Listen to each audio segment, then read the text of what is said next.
Hello, my name's Carr. My daughter Tiffany, who's nearly 4 years old, is an aspiring makeup artist.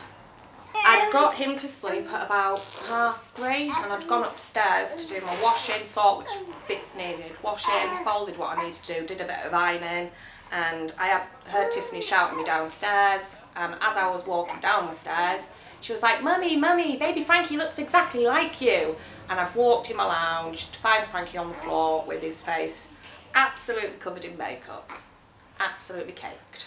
I couldn't help but laugh. I was mortified, but because it was so funny I just could not stop laughing about it, couldn't we? But yeah, they were both sat down on the carpet absolutely laughing their heads off, both of them. They thought it was great.